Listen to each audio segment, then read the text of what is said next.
Hi everyone, Stuart here. We've got to the end of the week. What did I tell you yesterday for my end of day trades, but more on that a bit later. It's the 14th of March tomorrow, 15th of March. Beware the Ides of March. If you're a Roman emperor, be very careful. Anyway, today we've had GDP disappointing and some data and some production data here in the UK this morning. GDP came in at negative -0.1. I mean, it's glacial sort of growth, worse than expected. It was expected to decline. We had a big surprise last time in December, 0.4 of 1%. We were negative.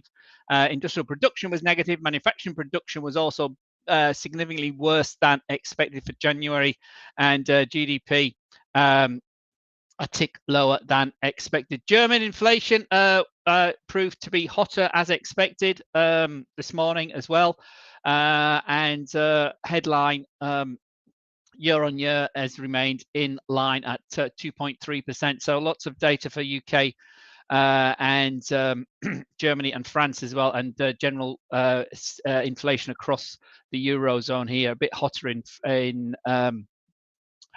France, and also in line and still hanging on to that 3% level in Spain as well. So two of the biggest economies, Germany and France. Spain sits behind Italy in the EU. So stickiness in the inflation numbers remains there. Mixed data continues out of the UK with that bit of a miss this morning. What we're here for today is wrap obviously of the week, but the main impact data this morning out of the US is the University of Michigan inflation expectations and consumer expectations. Obviously, remember the consumer accounts for, or consumer spending accounts for 2/3 of the US GDP, the US economy. The consumers remained really strong. Despite this, signs of cracks, signs of slowdown, the jobs market, signs of slowdown. Although we had, that weekly data yesterday was very strong on the claims front. So again, see what this comes in at. These are sentiment numbers. Remember, the key, because it's the first. The P here is the first. Can you see that? I'm not sure you can see that. Let me make me a bit smaller and see if you can see that. I don't know if that makes it any bigger. It makes it a wee bit bigger, doesn't it? The P here, yeah, you can see it, I think.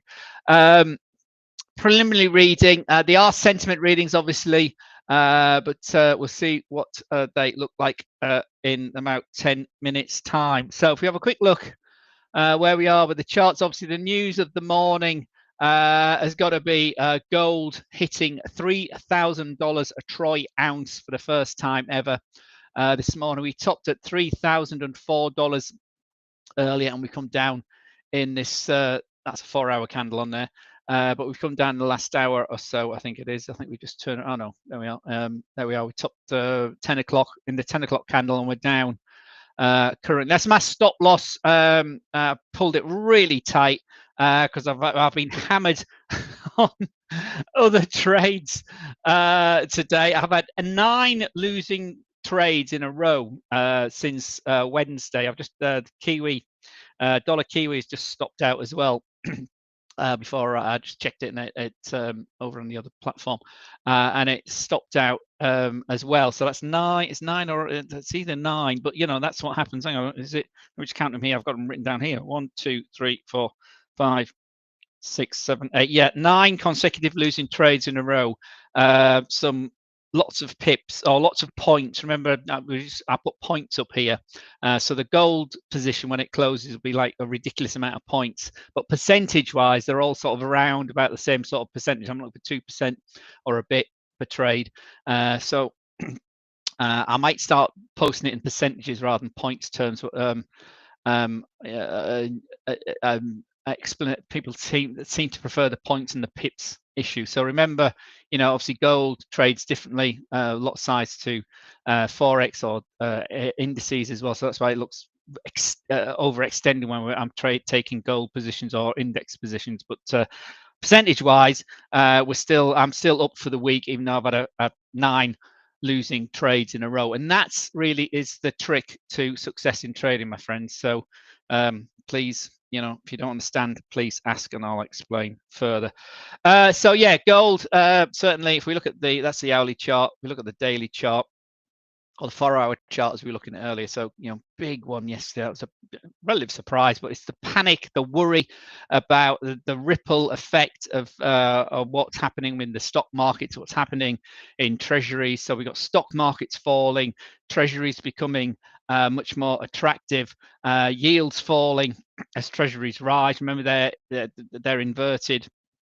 We don't offer them as a trading option here, so I don't talk about treasuries or yields very often, but it's the credit and the fixed income side of the financial market is very significant still. It's a smaller, obviously, than the forex market, but it's still a very significant area, and that's why you see it. When you're watching the I'm sure some of you do, like me. Read the financial press, watch the financial television, it's Bloomberg or CNBC. Do you have a T-shirt? Proptrade.com. There you go. I've ventured to a T-shirt this afternoon, even though it was pretty miserable this morning. We're getting up to 8 degrees in London this morning. Oh, it's marvelous. 8 degrees, eh? I know my colleagues and friends in Cyprus, my daughter was saying it was 27, 28 this afternoon. It's far too hot for March, but I'm sure they're enjoying the sun because it's been a bit over there recently. Anyway, what was I talking about? I was talking about the treasury market, credit market, very key. So stocks have been going up, down. As we can see here, gold's been had its safe haven bid really lifted from this consolidation phase we were in. Remember, we were long here from the fourth, not sure what was happening, but we broke out. Looked like we were going to test this new all-time high. That's what it felt like here. With the support of the 20-day, we then tested it again, and now we've rallied really significantly. Couldn't have guessed that what was going to happen yesterday. A huge up candle. Look at the strength we had yesterday. Look at the size of the candle. So we've got 5 minutes before the data comes out, so I'll just stay on gold. We have a significant up day. When's the last big day? Well, it was here when we went through 2,900 on the 10th of February. And before that, nothing this size is there. If we zoom, see the size, last big move was this down candle here when we went in to test 2,600. Here we are at $3,400 per troy ounce.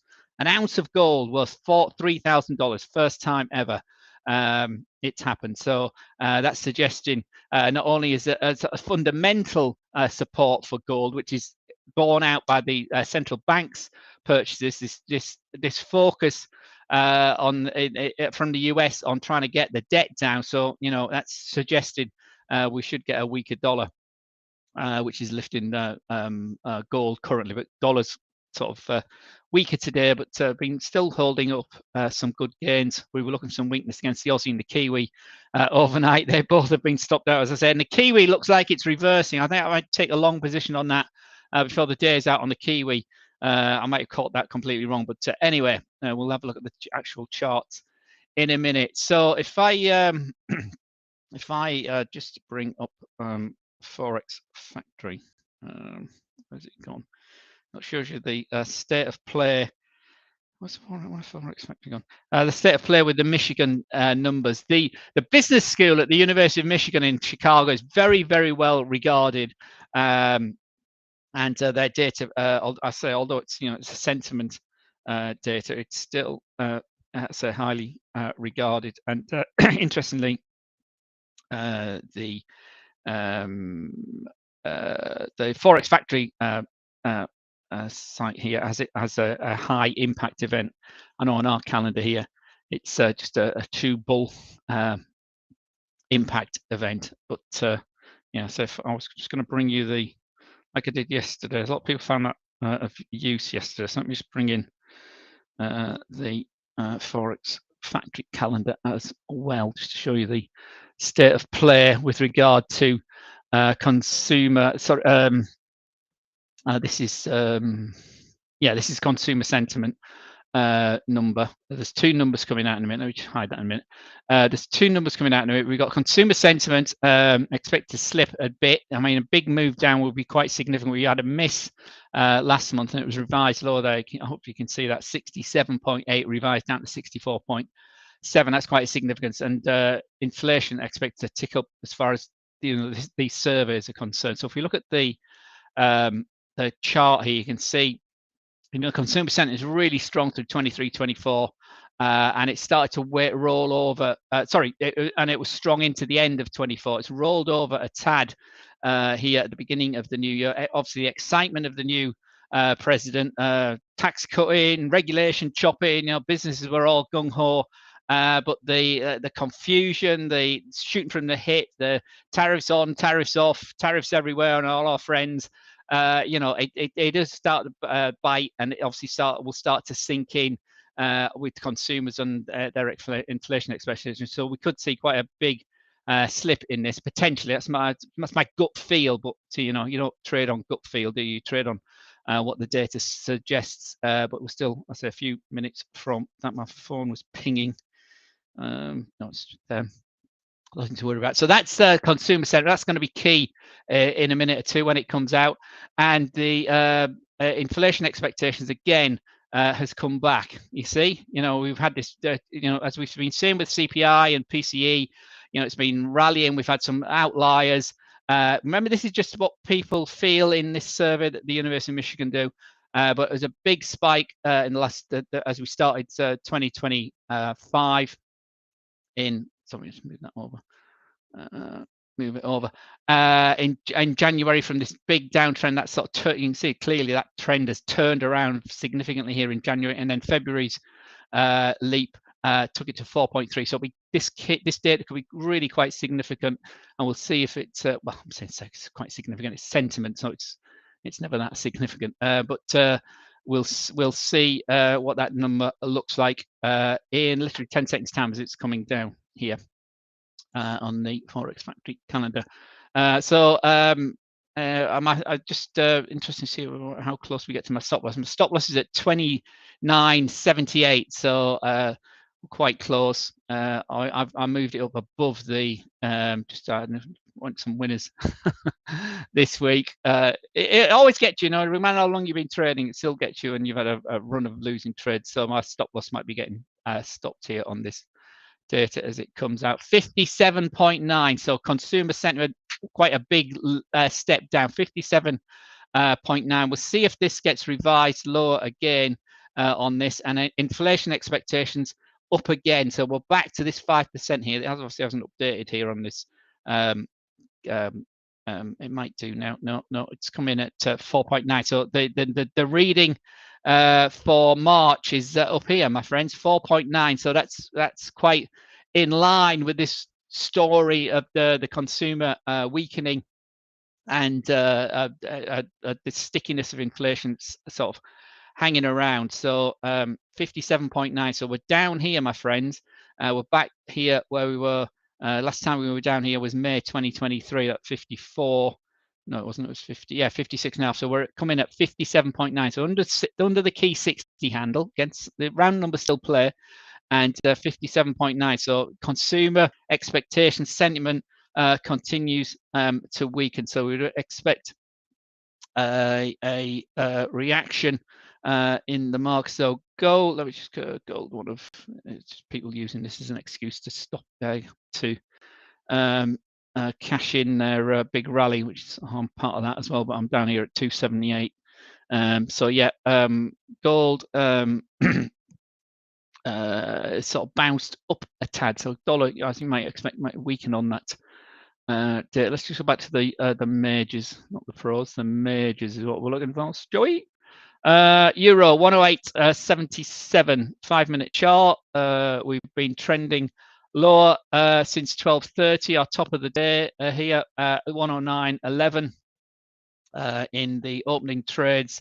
This morning we rallied this morning to 109.11. We tested it again, and we've been lower here 15 minutes before the data's come out, and we're down. Low of the day so far has been all the way down here 108. Is that today? Yeah, 108.30. We're significantly under 109, weren't we? Yeah, 108.30. Our low here in the opening European trades. We've rallied from 108.30 to, I say, 109.10. So what's that? That's 70, 80 pips. That's a nice move higher, and we're giving up quite a bit of that at the moment. See where we, if we just do a little fib of the day, up, down. There we are. That's the top and the bottom. See what we've done there? Nice.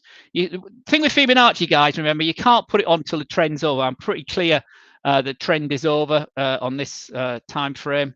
And so where's our next support? Well, 50 period, and the next we could move down to 108.61. That would be the downside target if this move down continues. We're under, we've got a break, obviously, the 50 period here, so 108.87. So again, if you confirm this here, this would have been perhaps your initial target, 38. These three here, 38.2, the 50, and the 61.8, the key fib levels. I don't think I've done a webinar on Fibonacci. I must do that. I'll do that. I'll schedule that in the next weeks or so, because it's it can be self-fulfilling because so many people use the Fibonacci levels. The problem is, when to actually put it on. When is the trend over? Well, the trend isn't over till it's over. I know it's a bit of a naff thing to say, but it's true. And so, here, the trend looked like it was over there, so you might put it on there, but then it's bounced back up. The trend is not broken here till it's down. For here, I would have used my 20 period moving average, suggesting that, well, perhaps it's over there at this point. So it looked like we might be moving down round about this time here, 1 o'clock time here, and we have moved lower since then. So the 50 is being tested. We've bounced off it at the moment, the euro, but downside target could still be 108.61. A break back over the 38 here at 108.88, and we could start moving back to the upside, but we'll see how much of this rally from the low to the high today is going to be in play just on this simple 5-minute time frame. Okay, so dollars weakened on that data. Let's just put it in the let's update our calendar whilst we're here. Oh, this is so annoying. This is the weekly one. Let me put anything else up. But there's Thursday and Friday. That's the Spanish, French, and German data this morning. Brazil, I'm not interested in, all due respect to Brazil. There's the consumer numbers, sentiment, and inflation expectations from the University of Michigan here at 2 o'clock server time. So red across the board, sentiment down, as you might expect, inflation ticking, expectations ticking high, and these are the first readings of these, so they could be revised either way, obviously, but first readings always the ones that have the biggest impact. So weakened dollar, euros found support at the 50 level here on the fib level, so I'll be going to take this long now.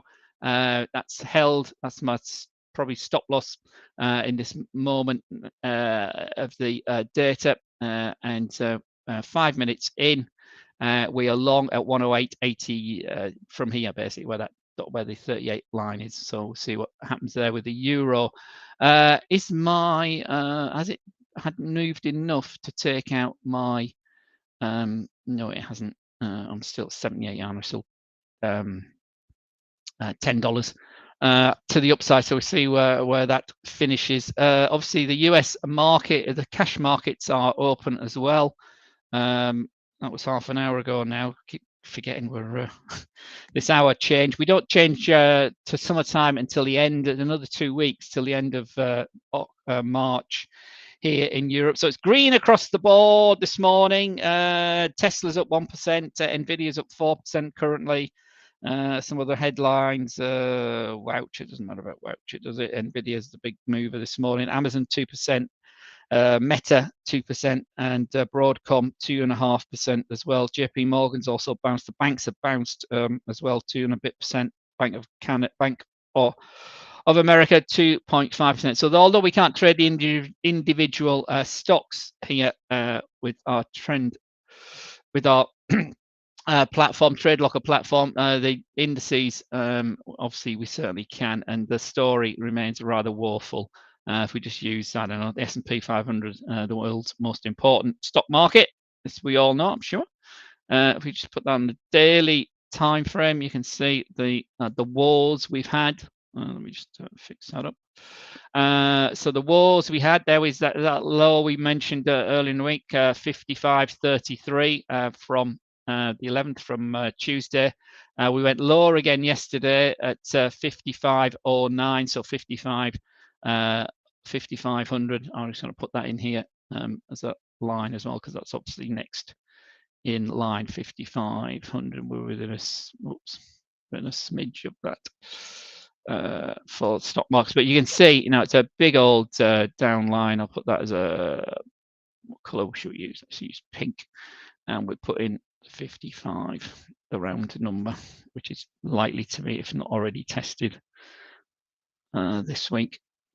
Next week we'll see. We're in with a smidge of it yesterday. Actually, I'm going to make that rid of that. I'm going to make it a proper line. I was not like, sorry, just bear with me a second, my friends. And make it a dashed line, make it purple, one that'll do, and put the, make it 55, 0, 0. Sorry, that's just so I can come back to next time I come back to that and see that key 555 line. Oh, I don't want that one in there at the moment. I don't think. Just delete that. There we go. Right. So yeah. So the trend has been set, as we saw this big down candle here on the 21st of February, and we haven't turned around. We haven't looked back, have we? Big down candle, huge one there on Monday. We followed through. There was no bounce on Tuesday. We had a little bit of a bounce on Wednesday, rejecting higher prices. Remember what wicks do, guys? Wicks are rejection of higher prices or lower prices. So we got a big, strong up north wick here on Wednesday, a small bodied candle, so inconsistency about who's winning, the sellers or the buyers. The buyers won marginally on Wednesday, but we couldn't finish above the close or the open of Tuesday, so we went down again yesterday. Tested this new low, 55.33. It's just around 55.33. You know what I'm like with numbers. And we're back, we into it, we've bounced off it so far this morning. But as far as a trend following end of day trader, that is still a short position. We're now into correction zone. We're now down more than 10% of the all-time highs we got here on the 19th of February. So S&P's in correction, the Nasdaq's already been in correction. So is this enough of a sell-off? Well, you can never tell till it's over. And it's, hindsight's a wonderful thing, isn't it? But as ever, what markets do, they go up and grind up slowly. They wave up and retrace, wave up, retrace, wave up, retrace. But when they sell off, tend to sell off more aggressively. The thing I would say about the sell-off is, if you look at the angle of the sell-off, it's not, again, it's kind of scale your charts, but it's not particular panic. It's an organized sell-off. It's a churn out of the big drivers that have moved this market higher, the big seven. Their valuations still are very high. Obviously the fundamental story about the beauty of AI and the changes of productivity it's going to bring are still there. We just got ahead of ourselves a little bit too quickly. So it's shaking out.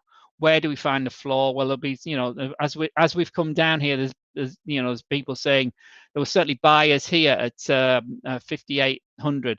There were probably buyers here on Monday as we went to 5,600. We're now at 5,500, and there's no doubt there'll be buyers there as well. But the floor is still not in. We haven't had a sort of a flattening out, consistent volumes up. But again, this part of March can be a very, very weak part of the year traditionally. If you look back at stock markets, like I do, going back to the beginning of the 20th century, it can be quite a sticky sort of time. But as far as trend following is concerned, the trend is down. It's breached. It's under its 50-day. The 20 and the 50 have crossed. I haven't got the 200 or the 100 on here, but they're going to be the next levels. big players are looking at. And just for let me just put in the 200-day moving average. Moving average. Oh dear, I didn't need to do that. Settings make it 9 in twice. Sorry. Remove, not just edit this. Object tree. I don't want that. I want the.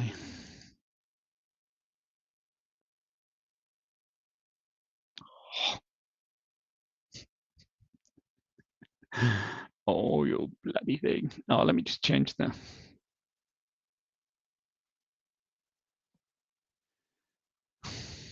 settings, style, inputs. Let's just move the 50 to 200 just to. Sorry, there we go. So that's the other key thing. We're through the 200-day moving average as well. That's the other thing that's added to this sell-off on Monday, where we hit it on Thursday. That's the other. Let me just put that back to the.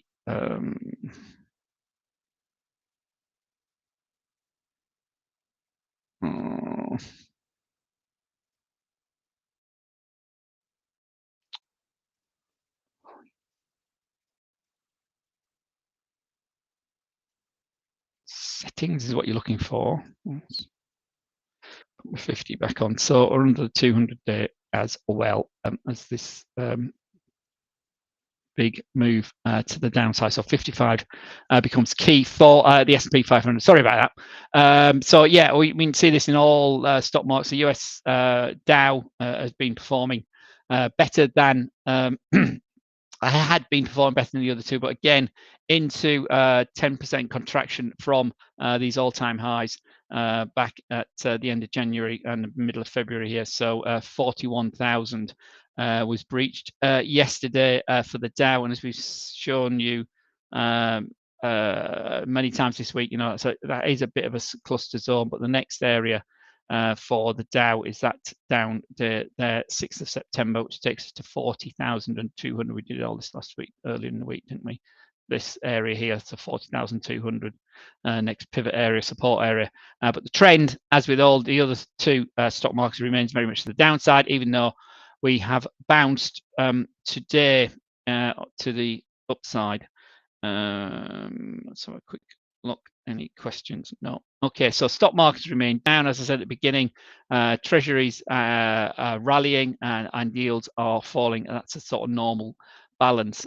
So as the dollar weakens, obviously the gold and silver in particular. Actually, I'm show you silver as well. Silver sort of even outperformed gold this week.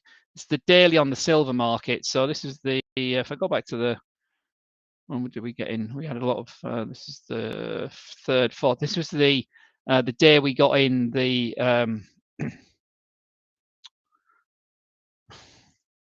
day we got in the gold position was the fourth. So here, and silver was the same. I didn't take the silver one, but we had a big follow through, and then it, because it had rallied to its all-time high, was here at 33, 40 from middle of February, but that was just on an intraday spike here on the 14th, Valentine's Day, Friday. But again, we've had a strong week for silver as well. Again, another one that's attempting its all-time, not quite at all-time highs, 34.75 here from last year, but certainly 2025 highs. Silver's pushing, so there's probably some more legs in silver if gold comes down, but gold's back to 29.90, so it's reacted. If we go back to the 5-minute chart, that data has lifted. Has lifted the gold from the slipping, the profit taken that had been going on today. So we're up again today. So yeah, so that's where we sit. So let's go back to the euro. 5 minutes. What's happened? There's our fib level we were playing with. We're back up. So we got support at 38 now. whether we're going to come back down here or not, I don't know, but that's still looking relatively weak on a 5-minute time frame. Initial reaction was positive for 2 candles, and then we've sort of stalled here at the moment. So we're right on this 38 fib from today's rally at 108.80, and a bit directionless now as far as data is concerned, because if we look at the calendar, we've got the rig count much later on, and then much later on we've got the actual after the market's closed, stock markets have closed. These are the CFTC, the futures and options positions with regard to all the commodities and forex prices for the week that closed on Tuesday. It gets reported on Friday, so it's from Tuesday to Tuesday. So from Tuesday the 11th, these are the actual positions, the CFTC's reports, the commitment of traders reports that comes out. Not enough people, in my humble opinion, take account of this as retail traders. Obviously, the professionals do, but that's certainly where the real money is, the skin in the game. Where are the big brokers? Where are the big positions? Where are the big banks? What have they got? What open positions did they have as of Tuesday, the 11th of March?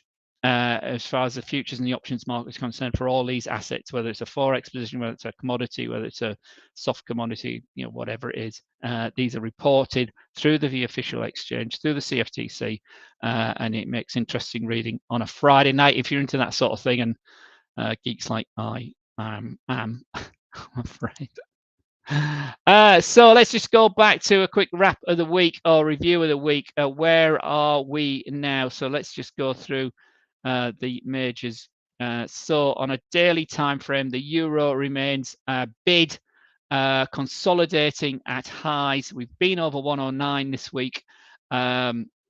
Support now comes in here at 108, the big round number. I've got too many. What's that one? What's the? I'm going to delete that one. Remove that one.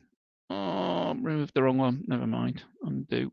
Undo that. I want to undo that one. Is that the 5? What's that one?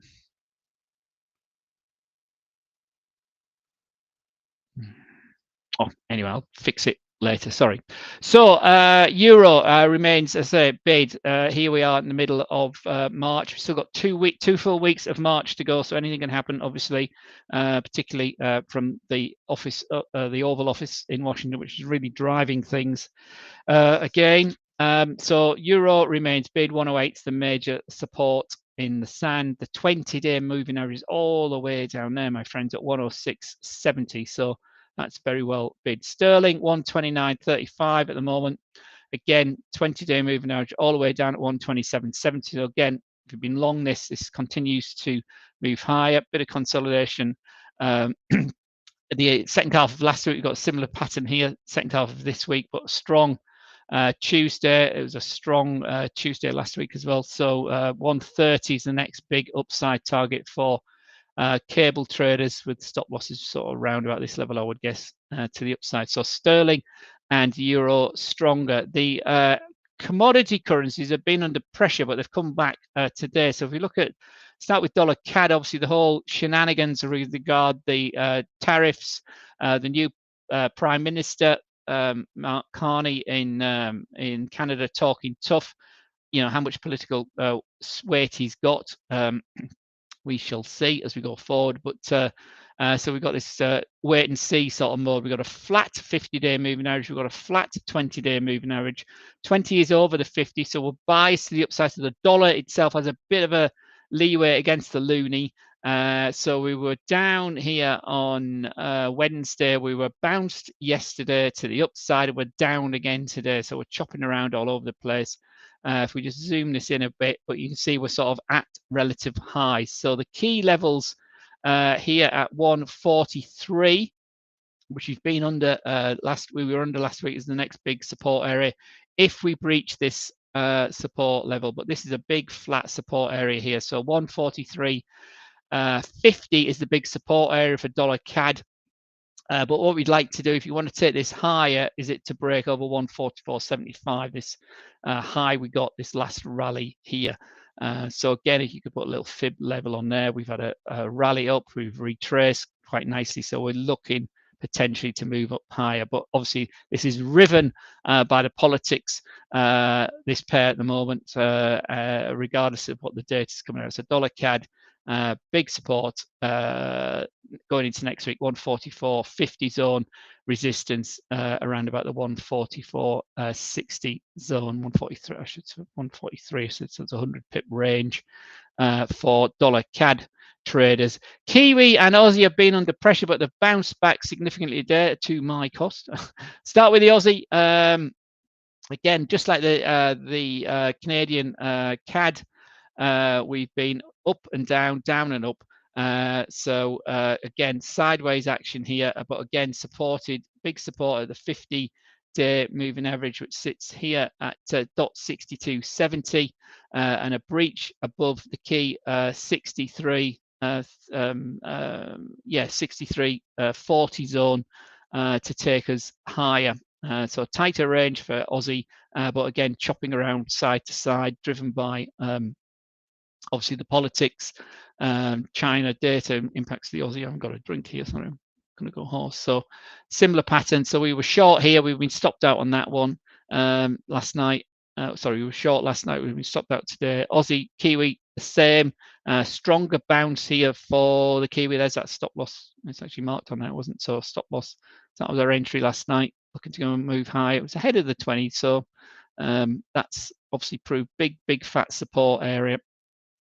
Through here, 56.92, so 57 is the big support line in the sand for the Kiwi this week, and it has been for 1, 2, 3, 4, 5, 6, 7 days following this rally to the upside. So that's the support for the stronger Kiwi against the dollar, and the big 50 days all the way down there at 56.68. So a break and a strong close today up here takes in. Next target would be 57.60, and then this cluster here from middle of February took us to 57.60 as the upside target. But we've had a big leg down, stronger dollar, October, November, January, and then we've been zigzagging around. So we need to break out of this range if the dollar's going to come back, the Kiwi is going to come back against the dollar here.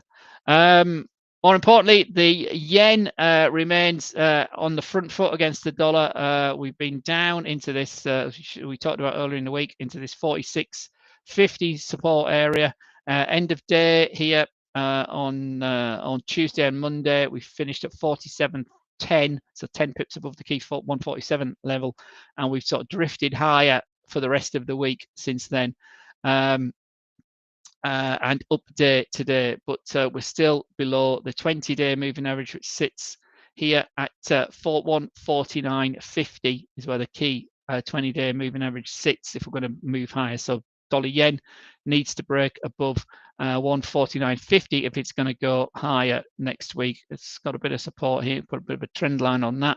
See if that how that pans out next week. Let's put a little trend line. It's caught my eye there. I'm not the greatest with trend lines, my friends, but see how that pans out going into next week. Will we get through this 20-day, or will we breach this back and then test this 46.50 area? If we zoom in, we're still relatively high for historical terms, dollar, or still very high dollar yen terms in historical terms. So not a lot of news out of Japan with regard the tariff. They haven't been pulled in, but there was some criticism about the trade deal. What's it called? Just between the US and Japan, I've got some deals on certain items, but so just sort of Japan's been a wee bit out of the crosshairs from Trump's rantings. Yeah, watch that one. We're going in to next week. Swissy traders. Anybody trade the Swissy? I'll do it for completeness. Similar pattern, although not as strong strong move for the dollar as it was against the yen there, but similar pattern to the safe haven yen. Remember, yen Swissy and dollar are all big safe haven currencies, so they do get a bit of a bid when there's uncertainty around. The uncertainty remains. Obviously, it's still early doors in Washington. I haven't seen any flies from the hip so far today from the man himself, Mr. Trump. President Trump should give him his full. So quick look at some news feeds. Trump on talks with Putin yesterday. We had a very good and productive discussions. God, unbelievable. Is what he said in the last half an hour. Any more on that? That's just a headline that's running across. The real Donald Trump on his social media platform. We had a really good and productive discussion with Vladimir Putin of Russia yesterday. There is a very good chance that this horrible bloody war can finally come to an end. But in headline, at this very moment, thousands of Ukrainian troops are completely surrounded by the Russian military and in a very bad and vulnerable position. I've strongly requested to Putin that their lives are spared. This would be a horrible massacre, not seen since World War II. God bless them all. I'm sure Zelensky's got something to say about that as well. God, unbelievable. I can't believe it.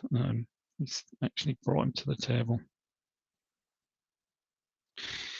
Unbelievable. But anyway, such is life, unfortunately. Markets continue to rattle on somewhat benignly, unfortunately. Indexes, cryptos. Cryptos. We had a trigger for a on XRP earlier. I'll come to that in a minute. So the main one I normally want to only talk about is Bitcoin. It remains obviously in a big downtrend. The 20-day moving average for next week, we need to look at 86,700 now to move higher. The trend is sort of consolidated this week, didn't we? We went on an end of day. Well, we did spike to 76,500. The 78,000 area was 76,500, I should say. The 78,000 again area was spiked, but on an end of day basis, the lowest bodied candle took us to 79,400. We were down yesterday quite significantly. We've bounced again, regained some of that currently, but the trend remains to the downside. A break of the 20-day moving average would be necessary to look at taking this long 86,500. However, on an intraday basis, where's my XRP gone? We had a little trigger on my little platform this morning. It's gone absolutely nowhere, as you might expect. So we were long here at 22.13, but this looked quite nice. I think it was a 4-hour time frame.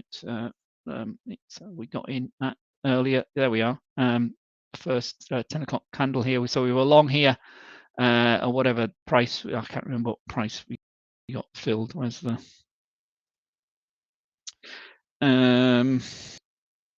trading strategies? Let's bring that up for the Discord group. Guys, join me on the Discord group, remember. It's all here. So we're long from 230,100 is where we got filled. No target set, but my stop loss is 2.111. We'll see if I get swallowed up. That's my 9th. Oh, that's the 8th losing trade in a row. The Aussie, the Kiwi was our 9th losing trade in a row. So we'll see what happens with the gold. But we've got a big losing week at the moment, points wise, percentage wise, less so. Anyway, there we are. That's what's open at the moment. The only position that's open is the gold and the XRP number that says XRP, and it's gone against. No, we're back to where we started basically. Obviously, the spread is in play there as well on that one, so that's open on my crypto short-term position. So I'll leave you with gold, everyone's favorite, 29.85. Come back down again, haven't we, on data? So we're right into the 20-hour moving average, which is where my stop loss earlier today had been dragged up to. So that's looking like that might be getting touched and closing out the position later on today. But we'll see what happens. 29.78 is where my stop loss is. Nice rally. It never finally got to 3,000, but obviously profit taking taking place, and I might get taken out quite aggressively in the next hour or so. But anyway, I'm happy with that. We've had a nice old run, but it's still bid. It's still in demand. I see some fundamental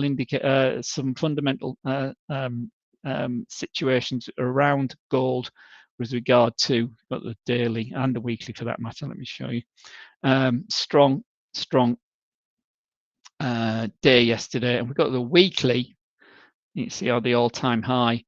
What a significant week it's been. Not as significant as some, but certainly we got shook out at 2,900 here at the end of February, and that's all been gold back in the last 2 weeks, and I say that's 3,000 level taken out. So there we go, guys. If you want to follow me, we get an account. Where are we? Get an account. If you use the code that's actually on the screen here, SC25 here, when you're opening a position, it gets you a 25% discount on the prices. The prices are really quite positive anyway, but if you put in SC25 here, you can use this certainly at least once to get you a discount. I said most popular.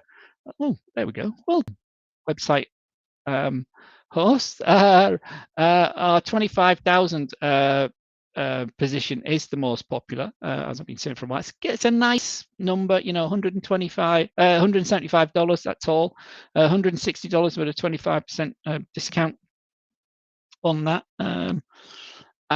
So come and join us. Even if you just follow my ramblings and the trades I put on an end of day basis. But really, it's about finding what works for you. Success in trading. It might not be. The end of day trading mightn't be for you because you might want more action during the day. If you want scalping, find a position and a situation that a platform. Certainly the platform works, but I meant a strategy that works for you. All of these setups I've got here, these layouts I have default, and I've got many more that only TradeLocker only allows me to have 5. There's lots and lots of ways to skin a cat or ways to make money when you're trading. So the last one we did, the webinar we did on Monday was about this one down here, the rate of change indicator. So anything over, and it measures the speed of the rate of change. You can see here we've been over the 0 line. It's obviously gold again, but it's been in a very strong trend, so that's not a really great example. The green and brown line here, for instance, is the super trend indicator. I like that as well. It gives you a nice feedback of where we are. So when it's angled, it's moving. When it's flat, it's not moving. You can see, so. And then, the blue line on here is the 21 period moving average. So you can see here it's been really positive. This went from negative to positive here, 11th of March, 8 o'clock, and it's been strong ever since. Rising, consolidating, rising, moving average, moving up volumes here. So, and as far as the rate of change is concerned, it's been positive all that time because we've been over the 0 line all this time, but it's been rising quite significantly. You see how that? So the rate of change cooled down as we flattened out, and that's what's happening here. We flattened out, so the rate of change of progress of the trend slowed down. It then got a big leg up here in these 2 hours, and that's why the rate of change increased. So we topped out up here, but we kept going higher. The rate of change slowed down, but that was consistent with the flat super trend and the consolidation of the price action. We had another leg up, and then we've come down, and we've ran out of, and this is what we're seeing now. We're still positive, but it's holding over the 0 line as far as the change is concerned. A caveat might be, we're under the 21-hour moving average now, and the super trend is flat. So it's just 3 simple indicators, and I'm just running the analysis. So I say, whatever approach you take, have a strategy, whether it's indicators or not indicators, whether you're using the 1 hour time frame, or let's go the other way, the 1 minute time frame. It was positive for a few minutes, now it's flat, it's actually going down. It's a bit more difficult to do that with this. So this here on the 1 minute has turned negative. It turned negative there, topped out. Those two have gone negative. We've gone under there, so that's negative. So it's up to you how you trade. It's find what works for you. Okay. Right. Have a great weekend, everyone. I will see you all next week. Let's have a quick look for what's coming next week. Next week is topped by the. Let me just put in. Quickly put in here next week. Topped by the Fed and the Bank of England next week. Fed not doing anything. Filters. Let's just put the high impact events in. Just the high impact events apply. It should give me next week. No, it's I want next week. I want this week to this week. Apply. Thank you very much. There we are. So next week.